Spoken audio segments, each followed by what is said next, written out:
റഷ്യയെ വിമർശിച്ചും ഇസ്രയേലിനെ അനുകൂലിച്ചുമായിരുന്നു UN പൊതുസഭയിൽ US president Donald ട്രംപിന്റെ പ്രസംഗം.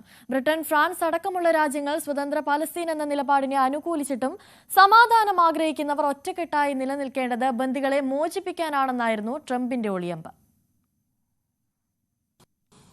Unfortunately, Hamas has repeatedly rejected reasonable offers to make peace. We can't forget October 7th, can we? Now, as if to encourage continued conflict, some of this body is seeking to unilaterally recognize a Palestinian state. The rewards would be too great for Hamas terrorists for their atrocities. This would be a reward for these horrible atrocities, including October 7th, even while they refuse to release the hostages or accept a ceasefire. Instead of giving to Hamas and giving so much, because they have taken so much. This could have been solved so long ago. But instead of giving in to Hamas's ransom demands, those who want peace should be united with one message: release the hostages now.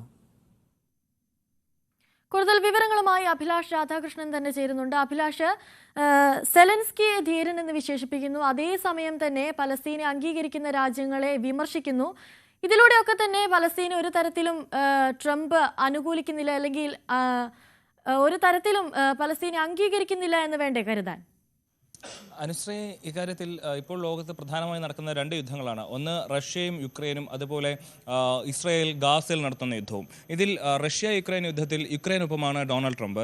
അതിൽ റഷ്യക്കെതിരെ കടുത്ത നിലപാടാണ് ഇത്തവണ UN Trump പരാമർശിച്ചിരിക്കുന്നത്. അതായത് റഷ്യയും യുക്രൈനും തമ്മിലുള്ള യുദ്ധമെന്ന് പറയുന്നത് വലിയ രീതിയിൽ മുന്നോട്ട് പൊയ്ക്കൊണ്ടിരിക്കുകയാണ്.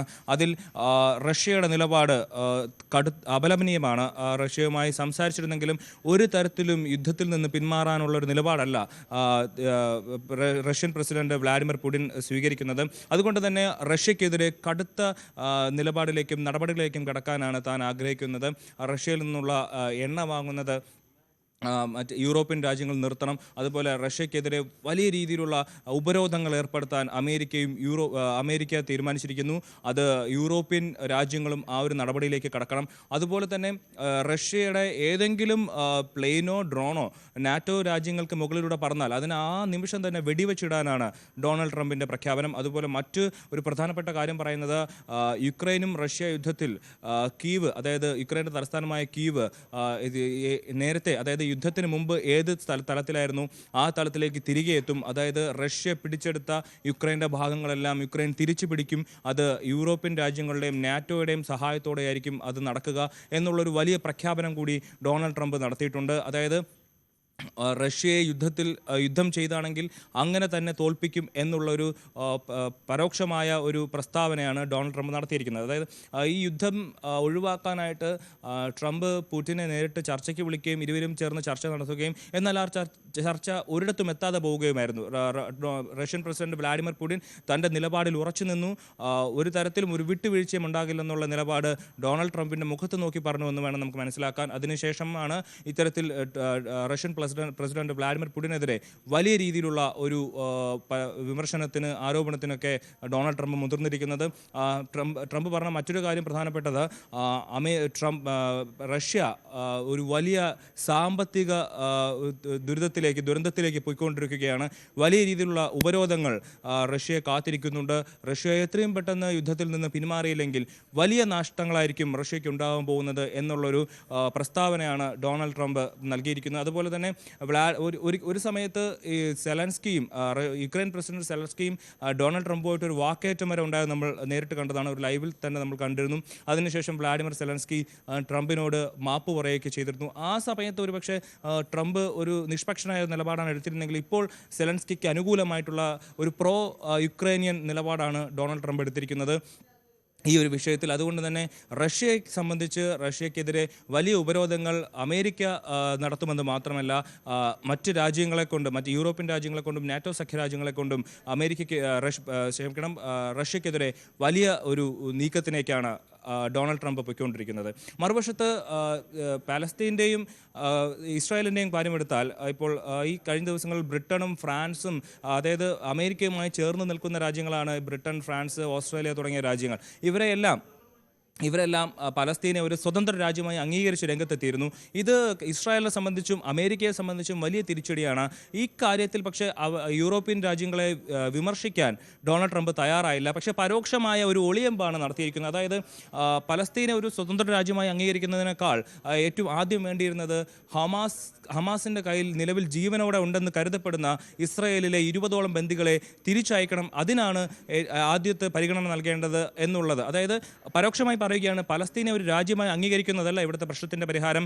ഹമാസിൻ്റെ കയ്യിലുള്ള ബന്ദികളെ ഇസ്രായേലിന് തിരിച്ചു നൽകുക എന്നുള്ളതാണ് പ്രഥമ പരിഗണന നൽകേണ്ടത്. അതോടുകൂടി ഗാസയിലെ യുദ്ധം അവസാനിക്കും എന്നുള്ളതാണ് ഡൊണാൾഡ് ട്രംപിൻ്റെ ഒരു വീക്ഷണമെന്ന് പറയുന്നത്. ഇക്കാര്യത്തിൽ ഇസ്രായേൽ ഇപ്പോൾ എടുക്കുന്ന നിലപാടിനോട് പ്രത്യക്ഷമായി ഒരു വിമർശനമൊന്നും ഉന്നയിച്ചില്ലെങ്കിൽ പോലും പരോക്ഷമായിട്ട് ഒരു വെടിനിർത്തൽ ആവശ്യമാണെന്നുള്ളൊരു നിലപാടാണ് ട്രംപ് പറയുന്നത്. അതിൽ കഴിഞ്ഞ ദിവസം അറബ് മുസ്ലിം രാഷ്ട്ര നേതാക്കളുമായി ട്രംപ് ചർച്ച നടത്തിയിരുന്നു ഗാസയുമായി ബന്ധപ്പെട്ട്. ആ ചർച്ചയിൽ ഉയർന്നു വന്നത് പല കാര്യങ്ങൾ ചർച്ച ചെയ്തെങ്കിലും എത്രയും പെട്ടെന്ന് വെടിനിർത്തണമെന്നുള്ള ഒരു കാര്യത്തിൽ അറബ് രാജ്യങ്ങളുടെ അതേ നിലപാട് തന്നെ ഡൊണാൾഡ് ട്രംപ് ആവർത്തിച്ചു. എന്നാൽ ഇസ്രായേലിൻ്റെ നിലപാടാണ് ഇനിയും വ്യക്തമാവേണ്ടത്. പക്ഷേ അമേരിക്ക ഇടപെട്ടിട്ടും ഡൊണാൾഡ് ട്രംപിൻ്റെ ഇടപെടലും ബെഞ്ചമിൻ നെതന്യാഹു ഗാസയിലേക്കുള്ള ആക്രമണം അവസാനിപ്പിക്കുന്നില്ല എന്നുള്ളതാണ് ഇവിടുത്തെ പ്രധാനപ്പെട്ട കാര്യം. ഗാസയിൽ ഇപ്പോൾ കഴിഞ്ഞ ദിവസം നിലവിൽ ജീവനോടെയുള്ള അല്ലെങ്കിൽ ഇസ്രായേലിൽ നിന്ന് പിടിച്ചുകൊണ്ടുപോയ ബന്ദികളുടെ ചിത്രങ്ങളടക്കം ഹമാസ് പുറത്തുവിട്ടിരുന്നു. ഇത്തരത്തിൽ ഗാസയിൽ കനത്ത ആക്രമണം തുടരുമ്പോൾ അവരുടെ ജീവനെല്ലാം കനത്ത ഭീഷണി ഉണ്ടെങ്കിലും ബെഞ്ചമിൻ നെതന്യാഹു അതൊന്നും കാര്യമാക്കാതെ വീണ്ടും ആക്രമണം നടത്തുന്ന ഒരു സാഹചര്യമുണ്ട്. ഈ സാഹചര്യത്തിലാണ് എത്രയും പെട്ടെന്ന് വെടിനിർത്തൽ ഉണ്ടാവണമെന്ന് ഡൊണാൾഡ് ട്രംപ് ആവർത്തിക്കുന്നത്. അതേസമയം തന്നെ പലസ്തീന് സ്വാതന്ത്ര്യം കൊടുത്ത അല്ലെങ്കിൽ പലസ്തീനെ സ്വതന്ത്ര രാജ്യമായി അംഗീകരിച്ച ബ്രിട്ടനെയും ഫ്രാൻസിനെയും ഓസ്ട്രേലിയയും അടക്കമുള്ള രാജ്യങ്ങളെ പരോക്ഷമായി വിമർശിക്കുകയും ചെയ്യുന്നത്. എന്തായാലും നിലവിൽ എത്രയും വേഗം ഈ യുദ്ധങ്ങളെല്ലാം നിർത്തി 7 രാജ്യങ്ങൾ തമ്മിലുള്ള 7 യുദ്ധങ്ങൾ അവസാനിപ്പിച്ച് ഒരു നോബൽ സമ്മാനം തനിക്ക് കിട്ടാനുള്ള അർഹതയുണ്ടെന്നുള്ളൊരു ഇതിനൊക്കെ കൂടെയാണ് ഡൊണാൾഡ് ട്രംപ് എത്തിക്കൊണ്ടിരിക്കുന്നത്. എന്തായാലും വരും ദിവസങ്ങളിൽ ഗാസയിലെ വിഷയത്തിലും യുക്രൈൻ്റെ വിഷയത്തിലും വലിയ രീതിയിലുള്ള മുന്നേറ്റങ്ങൾ ട്രംപിന് നടത്താനാകുമെന്നാണ് വിചാരിക്കുന്നത്. അനുശ്രീ. ശരി, റഷ്യ വിമർശിച്ചും ഇസ്രയേലിനെ അനുകൂലിച്ചുമായിരുന്നു UN പൊതുസഭയിൽ ഡൊണാൾഡ് ട്രംപിന്റെ പ്രസംഗമുണ്ടായിരുന്നത്. ബ്രിട്ടൻ, ഫ്രാൻസ് അടക്കമുള്ള രാജ്യങ്ങൾ സ്വതന്ത്ര പാലസ്തീൻ എന്ന നിലപാടിനെ അനുകൂലിച്ചിട്ടും സമാധാനം ആഗ്രഹിക്കുന്നവർ ഒറ്റക്കെട്ടായി നിൽക്കേണ്ടത് ബന്ദികളെ മോചിപ്പിക്കാനാകണമെന്നായിരുന്നു ട്രംപിന്റെ നിലപാട്.